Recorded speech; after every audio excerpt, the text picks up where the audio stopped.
So this is going to be another movie review. This one's called This Is Not a Test, 1962. I'm giving it 2 out of 5 stars. I just like this one.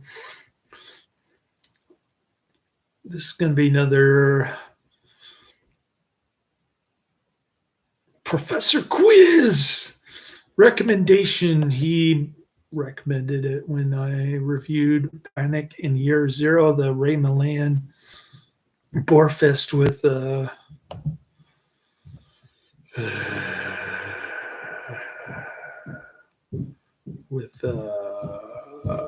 what's his name?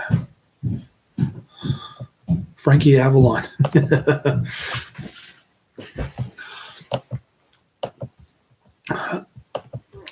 It's pretty much a bunch of people just standing around in the middle of nowhere in Central California, somewhere south of Sacramento. Maybe, what are some towns south of Sacramento? I'm trying to think. Anyways, it's in some fictional California county, Central California, somewhere south of Sacramento. Some Barney Fife dude is working graveyard right in the middle of a nuclear strike from Mother Russia. This is right around the time of the Cuban Missile Crisis. So lots of hysteria going around. Even though JFK withdrew nukes from Turkey and nothing ever came of it. In fact, the United States started giving other people's money to Russia, USSR. Nowadays, Russia is a big boogeyman still. But Putin doesn't care. They came up with the new McDonald's over there. Anyways.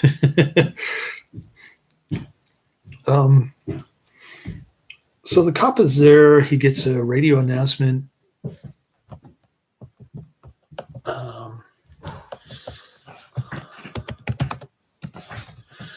Something about what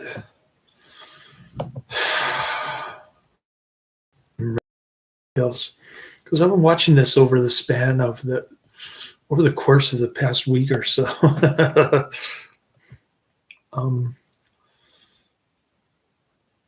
Okay, he gets orders to block a road leading into an unidentified city somewhere in Central California, south of Sacramento.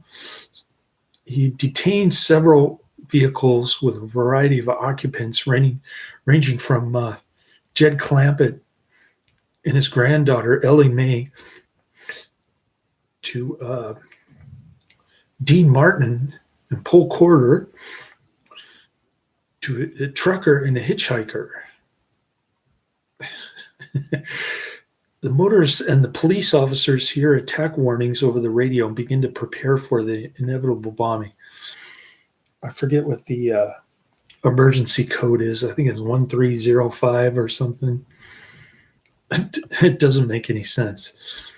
Anyway, the film focuses on the reactions to the impending attack by the motorists and the officers' efforts to keep order.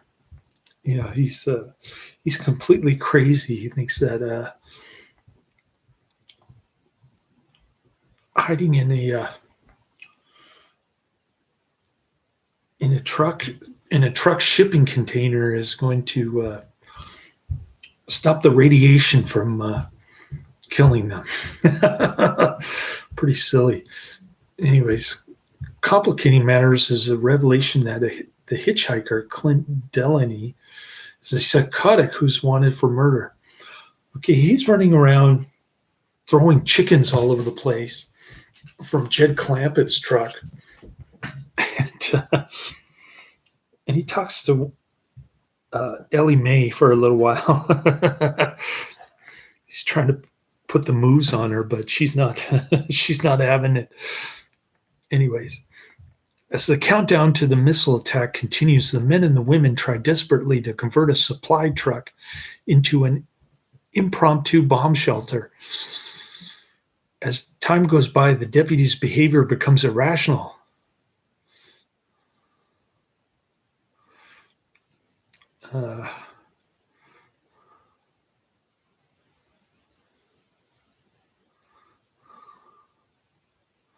Anyways,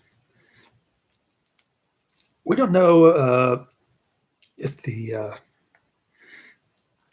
if the bomb shelter was effective. It's sort of up in the air because the ending is kind of ambiguous, and people like the ending. I like it too. I think it was done. The ending was done well. The rest of the movie was boring. It's presently public domain in the United States, and it has been released in numerous DVD formats on its own or in collections of similar films. How come I didn't see it in Panic in the Year Zero? How come I didn't see it on that disc? Anyways, I got my Aflac form. They need to get a copy of my ID. Got the form for my mother's estate.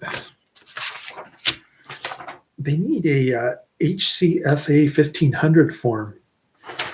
That's going to be a pain. I don't know how I'm going to get that from my medical provider. Anyways, not a good flick. I'm not enjoying these low budget nuclear holocaust early 60s movies, but it sort of fits. I mean, Panic in the Year Zero was what year?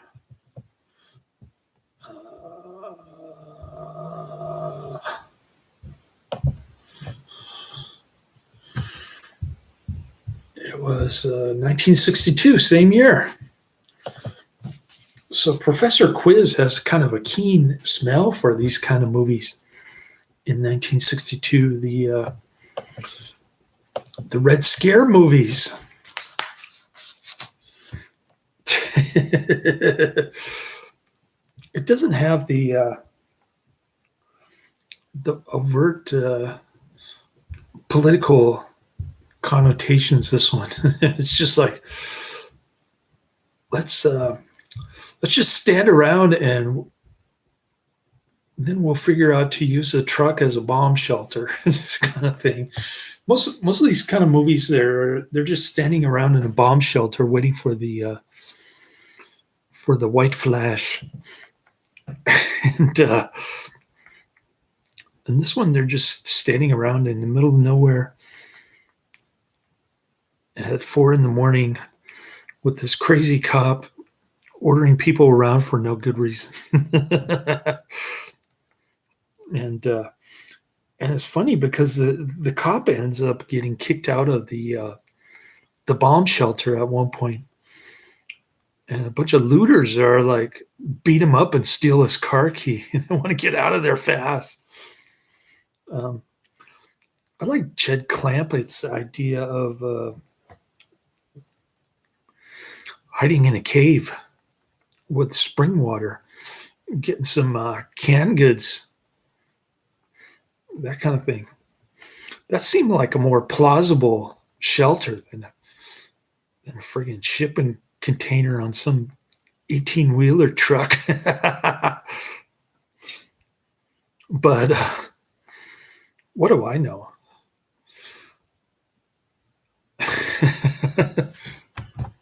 All right. So let's see what we got on my list coming up. Check out Netflix too, see what's coming down the pike. Because this is day 2 of my movie marathon. I only did one yesterday because I worked in the morning. Injured my foot, went to the doctor, and most of my day was gone. But I did still manage to finish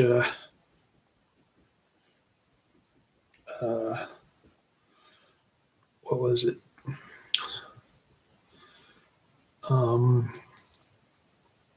Of Human Bondage. Anyways, next up is Slave of the Cannibal God. Last Cry.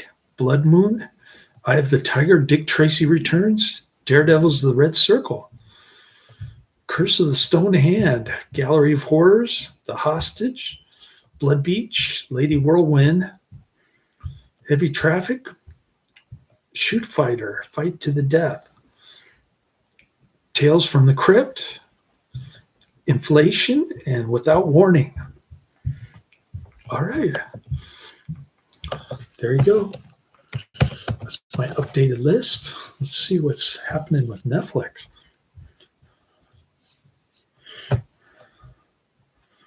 Anything exciting coming?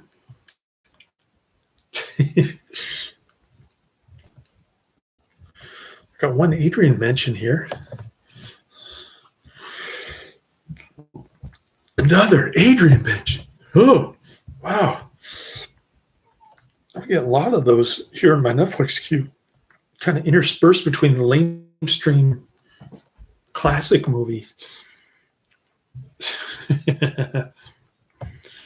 Let's see what we got going on the Netflix. I'm ready for another nap. The owners are here. They're asking me why the water bill is so high on a certain day. Anyways, The Night of the Iguana, 1964. I should have that one today. The Outlaw, 1943. The Postman Always Rings Twice, 1946. Then that's about it, I think. For next week, I might get The Pride of the Yankees and The Message, which was a Adrian recommendation. Then The Prince and the Pauper, 1937. Then Hell Comes to Frogtown, a Cannon flick with Roddy Piper. Is that canon?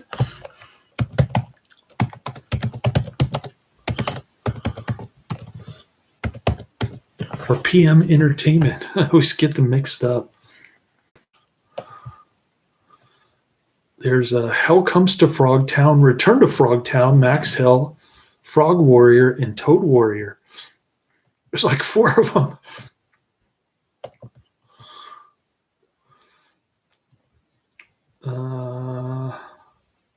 Sandal Bergman, William Smith, Rory Calhoun, and Roddy Piper. It's a dystopian movie.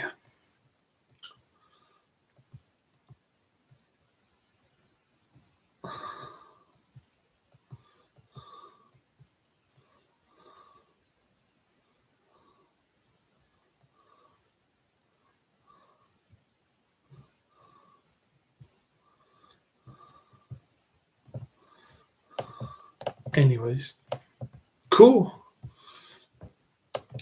I told you the next 7 movies coming down the pike.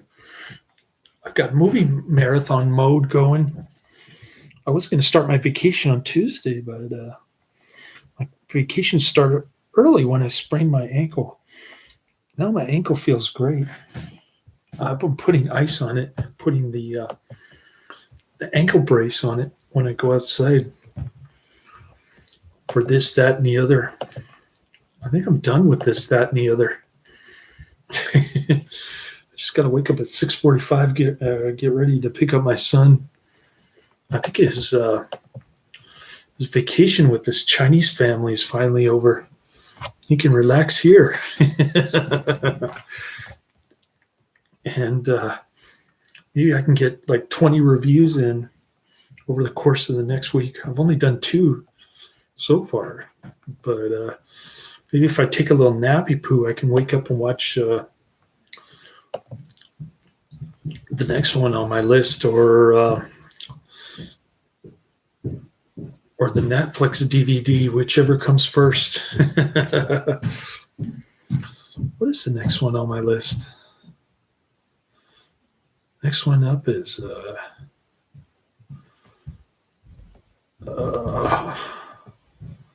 Slave of the Cannibal God. Maybe I'll get that one done. Or maybe I'll get The Night of the Iguana.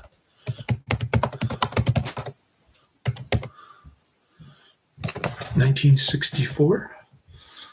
What's that one about? It's got Ava Gardner, Richard Burton, Deborah Kerr, Grayson Hall from Dark Shadows, Cyril Delavanti.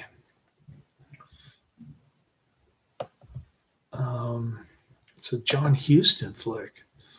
It's based on Tennessee Williams' play. Joni Mitchell did a song on her Shine album. Film won 1964 Academy Awards for Best Costume Design. Was nominated for Academy Awards for Best Art Direction, Best Cinematography. Grayson Hall received an Academy Award nomination for Best Supporting Actress. And Cyril Delavanti received a Golden Globe nomination for Best Supporting Actor.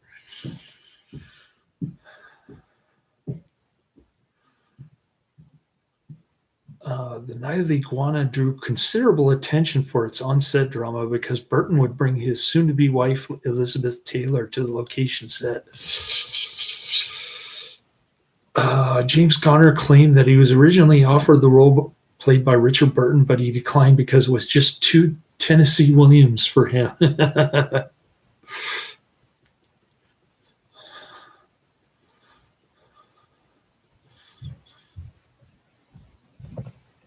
Looks like an interesting film. Might be good. Might not be good. Usually the Tennessee Williams stuff is good, at least the Marlon Brando.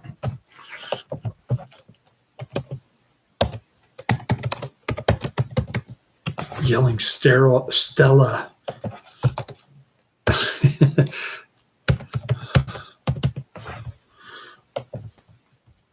He had A Streetcar Named Desire. That's the movie I'm thinking. I haven't seen The Fugitive Kind.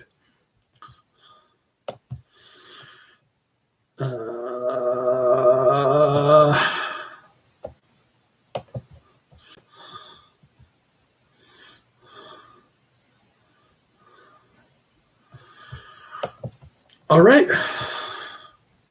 So that's the plan for this week.